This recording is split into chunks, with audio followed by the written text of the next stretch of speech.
আজ রমজান মাসের শেষ জুমা। বাড়ি থেকে গোসল টোসল করে বের হতেই দেখি বড় ভাই মসজিদের দিকে রওনা দিয়েছে।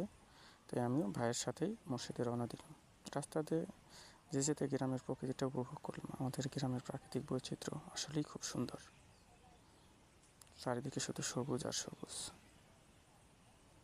যেন আল্লাহ তাআলা নিজ হাতে ঢেলে দিয়েছেন।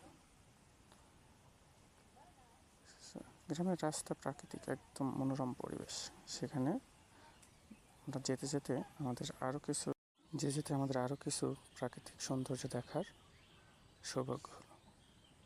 আসলে গ্রামের যারা বসবাস করে তারাই শুধু গ্রামের প্রাকৃতিক সৌন্দর্যের মহিমাটা বুঝতে পারে।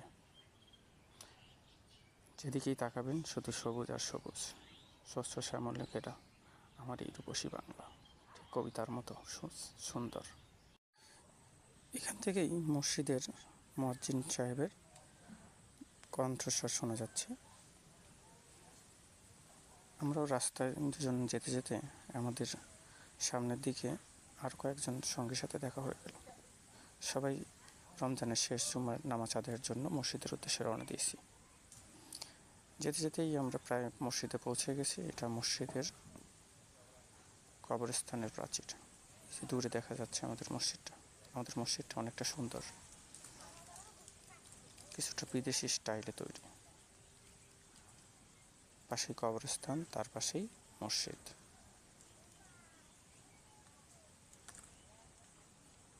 বলতে না বলতেই আমরা মসজিদের সদর গেটে পৌঁছে গেছি।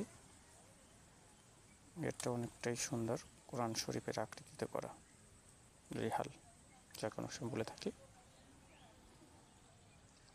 এটাই আমাদের সেই মূল গেট।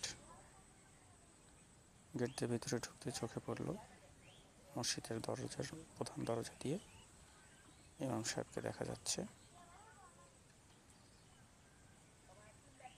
মসজিদের চারপাশের প্রকৃতিটাও খুব সুন্দর। মসজিদে প্রবেশ করতেই দেখলাম আমরা অনেকটাই আগে চলে আসছি। মুসল্লি কিছু কিছু আসতে শুরু করেছে।